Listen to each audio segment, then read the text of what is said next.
수험생 여러분 안녕하세요. 여러분을 합격의 길로 안내할 최정환입니다. 우리 이번에는 기출문제를 가지고서 이제 공부하는 시간을 마련했습니다. 이 강의는 구급 의료직을 주로 해서 기타 생물이 들어가는 공무원 수험생들, 그러니까 생물입니다. 생물. 물론 이제 고졸자 전형이 있고 또 대졸자 전형 중에서도 인천, 강원, 울산은 과목은 생물이어도 이 강의에 적합치 않습니다. 방금 말한 세 지역 그리고 고졸자 전형의 경우에는 고등학교 과정의 생명과학 원 수준으로만 출제가 됩니다. 그런데 이 강의는 그 세 지역을 제외한 다른 생물 과목이 들어가는, 그래서 거의 일반 생물학 수준까지 올라가기 때문에 아까 말한 세 지역은 적합치 않습니다. 그리고 7급 생물학개론을 준비하는 수험생에게도 적합합니다. 또 6급 연구사에도 생물학개론이 있죠. 그 수험생들을 대상으로 했습니다. 최근 5개년 서울 기출문제는 공개가 되죠. 그래서 서울 공개된 5개년 기출문제하고 공개되지 않은 각 지방 8급, 9급, 지금은 8급에서 생물이 빠졌지만 이전에 8급, 9급 생물 700문제를 엄선하여서 단원별에서 다루고요. 그리고 연도별, 지역별에서는 이제 단원별에서 중복 매우 유사하게 거의 똑같은 문제도 출제되는 경우가 있습니다. 서로 다른 제기를 하더라도 거의 똑같게. 그래서 그런 문제들은 두 번 싫지 않고 두세 번 싫지 않고 한 번만 싫었습니다. 또 매우 유사한 문제들의 경우에는 배제하였고요. 그래서 이제 맨 뒤에 지역별에는, 연도별에는 최근 5개년에 생물 문제하고 생물학 개론 문제를 전문항 수록하였습니다. 그러나 지역별, 연도별은 우리가 다루지 않습니다. 대부분 앞에서 다루기 때문에 뒤에서 이렇게 문제집에 실어 놓은 것은 복습하라고 실어 놓은 거고요. 그리고 이 강의는 어느 정도 공부가 되어 있다라는 전제하에 진행을 합니다. 그러니까 하이탑 수강을 했어야 되고요. 그리고 하이스코어도 공부를 했어야 됩니다. 그래서 그 두 강좌를 수강했다는 전제하에 진도를 나갑니다. 우리가 700문제를 이제 700제인데 700문제를 모두 제가 다 다룰 수는 없습니다. 그래서 우리 8주간의 3시간씩 8주간의 기간이기 때문에 선별해서 그 700문제를 모두 다루지 않고, 물론 이 중에서 약간 중복된 문제들 있고 해서 대표되는 문제들로 골라서 수업을 진행할 겁니다. 따라서 아까 얘기했던 하이탑, 하이스코어 강좌를 수강하지 않은 수험생들은 반드시 그 강좌를 수강한 후에 이 기출문제를 수강을 하셔야 됩니다. 그리고 문제 수강하기 전에 문제를 집에서 미리 한번 풀어보시는 것이 좋겠습니다. 문제를 풀 때는 문제집에 답을 직접 달지 말고 그 빈 공간에, 그러니까 문제 1, 2, 3, 4 그 답 번호에 달지 말고 옆에 빈 공간에 체크를 해두고 나중에 틀린 문제만 체크를 해서 나중에 시험에 임박했을 때 자기가 잘 모르는 것들만 집중적으로 공부할 수 있도록 해야 되겠습니다. 자, 그럼 이제 1번부터 바로 들어가겠습니다. 우리 일단은 세포의 생활. 1번은 여러분 스스로 풀어보시고 2번 바로 가겠습니다. 2번. 가기 전에 우리 교재에 이제 요 1단원 앞에 여러 가지 것들이 좀 들어 있습니다. 제가 총평, 그러니까 2024년에 시행된 시험의 총평들도 달아놨고, 특히 이제 단원별 그 총평된 단원별 최근 기출문제 분석이 되어 있습니다. 각 지역별로 서울시를 비롯해서 경기도, 전라남도 등등 달아놨기 때문에 여러분이 이걸 보시고 어떤 걸 더 집중적으로, 물론 전 범위를 다 공부해야 됩니다만 특히 어느 부분을 더 중요하게 공부해야 되는지를 알 수 있을 것입니다. 그럼 이제 2번 문제부터 보도록 하겠습니다. 자, 다음은 농업용 제초제한 개구리의 생식에 대한, 개구리 생식 이상에 대한 어느 과학자의 연구 방법을 순서 없이 나타낸 것이다. 옳지 않은 것은. 자, 여러분, 이 연역적 탐구 방법인 것을 이제 확인을 하셔야 되고, 그럼 보아하니, 그러니까 연역적 탐구 방법을, 우리 과학적 탐구 방법에는 연역적 탐구 방법과 귀납적 탐구 방법이 있는데, 귀납적 탐구 방법은 결론이 먼저 나오고 이 결론을 증명해가는 과정이죠. 맞나요? 아니죠.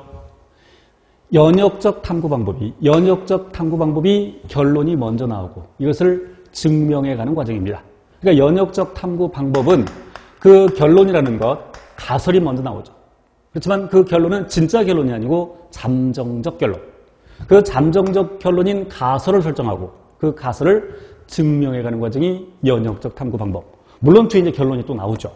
그런데 귀납적 탐구 방법은 계기의 사실들로부터 결론을 이끌어내가는 과정입니다. 그래서 실험을 한다 그러면 정확히는 연역적 탐구 방법에 해당이 되죠. 그래서 이런 것들이 이런 탐구 방법이 제시되었을 때 가설이 있느냐 없느냐를 먼저 확인을 하셔야 되죠. 그래서 문제를 빠르게 보기 위해서는 물론 이런 경우에 대개 이제 순서를 묻기도 하는데 물론 이 문제에 저의 순서를 묻고 있습니다. 순서를 묻고 있는데 그럼 먼저 순서부터 잡아볼게요. 순서부터. 여기 지금 가설을 세웠다. 그럼 가설 설정이죠. 그래서 시험을 풀 때 물론 여러분의 논리력이라면 이거 읽고 순서 충분히 바르게 잡을 수 있습니다. 그래서 우리가 이론 시간에서 강조했던 것처럼 이런 게 나오면 각 어떤 단계인지 밑줄 또는 거기다 써놓고 이걸 또 여기다 가설 설정 이렇게 쓸 필요는 없는 거죠. 가설 체크해놓고 그다음에 두 번째 니은에서는 A집단에서는 개구리의 생식 이상을 발견하였고 B집단 개구리의 생식기는 정상이었다. 그러면 이 사람이 그 개구리를 두 집단으로 나눠서 A집단과 B집단으로 나눠서 뭔 짓인가를 했겠죠. 실험을 했죠. 그 실험 결과입니다. 그래서 우리는 이걸 실험 결과, 정확히는 실험 결과인데 여기서는 실험 결과인데 보통 이제 교재에서 자료 해석이라고 표현을 하죠. 자료 해석. 실은 이게 자료인데 실험 결과니까 실험 자료, 실험 결과. 이것 A와 B 집단으로 나누면서 배양하면서 A에는 농업용 제초제를 사용하였고 B에는 농업용 제초제를 사용하지 않았다. 이게 바로 실험입니다. 탐구 수행이죠. 탐구 수행. 그러니까 이제 어떠한 사실을 관찰하고 이 실험 결과 말고 어떠한 사실을 관찰하고 또는 문헌을 읽어가는 과정에서 의문점이 생기면 왜 그럴까라는 가설을 세우고 왜 그럴까라는 문제인식을 하고 거기에 대해서 뭐뭐일 것이라는 가설을 세우고 그리고 탐구 수행하고 탐구 계획 및 수행 그리고 결과를 분석해서 결론을 내리는 것이죠. 그리고 일반화시키는 거고. 자, 그럼 이제 리을의 경우에 의문을 가졌다. 이게 문제인식이죠. 한번 써볼게요. 의문을 가졌다. 문제인식. 그리고 마지막에 미음에 이 실험 결과로부터 결론을 내렸다. 쓸 필요 없겠죠. 결론을 내렸다. 그럼 우선 이 순서를 바로 잡아보면 왜 그럴까? 문제인식. 뭐뭐일 것이다. 가설. 그리고 탐구 설계 및 수행. 그래서 디귿이 세 번째가 되겠고 그럼 그 실험의 결과 그리고 자료 해석. 이렇게 네 번째. 그리고 마지막에 결론. 이 순서를 잡아놓고 자 그러면 1번부터 볼게요. 이 과학자는 연역적 탐구 방법을 사용하였다. 맞고 자 지금 옳지 않은 것을 고르라고 했으니까 이제 문제 푸는 요령도 제가 이제 설명을 드리는데 실제로 이런 문제를 맞게 풀어놓고 답을 잘못 고르는 경우가 있어요. 그래서 옳지 않은 것 해놓고 옳은 걸 고른다랄지 또는 옳은 것인데 옳지 않은 걸 고른다랄지 그래서 옳은 것을 하면 그냥 옳은 것에 동그라미를 하고 옳지 않은 것 밑줄을 치고 그래서 이 각 번호의 맨 마지막에 OX를 한번 표시하고 볼게요. 그럼 연역적 탐구방을 사용하다 맞고 조작변이는 개구리의 생식 이상용이다. 그러면 조작변인 그리고 종속변인 얘기가 나오는데 조작변이는 원인 그러니까 어떤 처치를 해줄 때 원인 그리고 종속변이는 결과. 그러면 이 디귿에서 탐구 수행 과정에서 보면 A에는 제초제를 사용하였고 B에는 사용하지 않았다. 그럼 제초제의 사용 여부가 바로 조작변이죠. 제초제 사용 여부가 조작변인. 그러면 이제 이 조작변인에서 이제 여기서 탐구 수행에서 무엇이 조작변인지를 알아야 되고 그래서 제초제 사용 여부 그리고 대조군, 실험군 이것도 판단할 줄 알아야 되죠. 실질적으로 어떤 처치를 해준 게 실험군. 그러면 제초제를 사용하였고 이게 실험군. 사용하지 않았고 그냥 원래대로 이것이 사용하지 않았다가 대조군 이런 것도 구별할 줄 알아야 됩니다. 자, 그래서 어쨌건 조작 변이는 제초제의 사용 여부 그리고 그 결과로 나타나는 생식 이상 여부는 조작 변인이라 종속 변인이 되겠죠.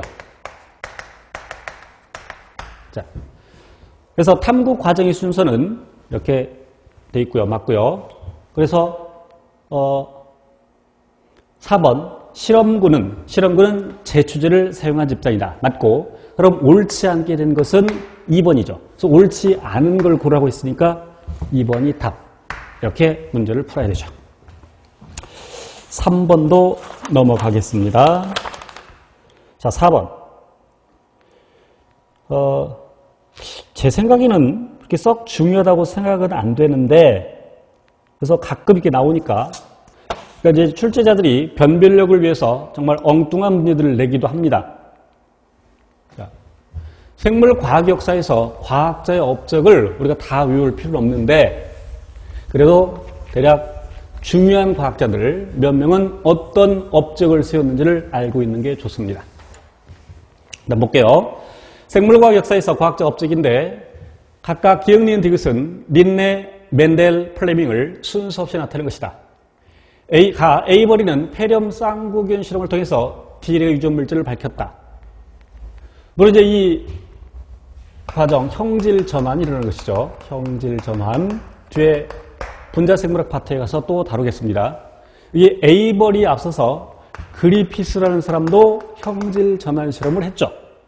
그러나 형질 전환이 일어났다는 알았지만 유전 물질이, 그러니까 어떤 물질에 의해서 형질 전환이 일어났는데 그 물질이 무엇인지를 그리피스는 알지 못했습니다. 에이버리가 드디어 DNA가 유전 물질임을 알아냈죠. 그러니까 유전자의 본체가 DNA임을 알아낸 것은 그리피스가 아니라 에이버리. 이것도 기억하셔야 돼요.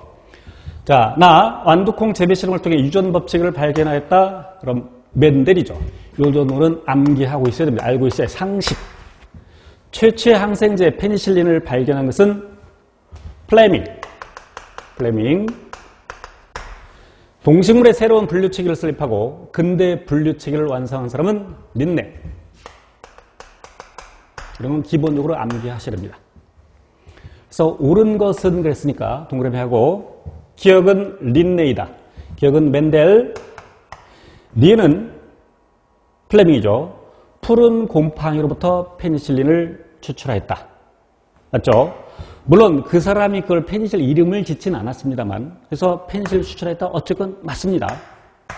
디귿 삼역 6개 체계를 설립하였다. 멘델은 그러니까 지금 우리가 쓰고 있는 것은 물론 이 학자들마다 다를 수 있지만 지금 널리 받아들여지고 있는 것은 삼역 6개 체계인데 이에 앞서서 2개 체계 그러니까 동물계, 식물계가 있었고 이 2개 체계를 이제 제안한 사람이 바로 린네. 3개 체계. 그럼 3개 체계는 여기 그러니까 2개 체계에서는 어떤 생물은 동물적 특징도 갖고 있고 식물적 특징도 갖고 있고 그래서 동물계에 두어야 될지 식물계에 두어야 될지 애매한 것들이 있죠. 그것을 3개 체계에서는 원생생물계로 두죠.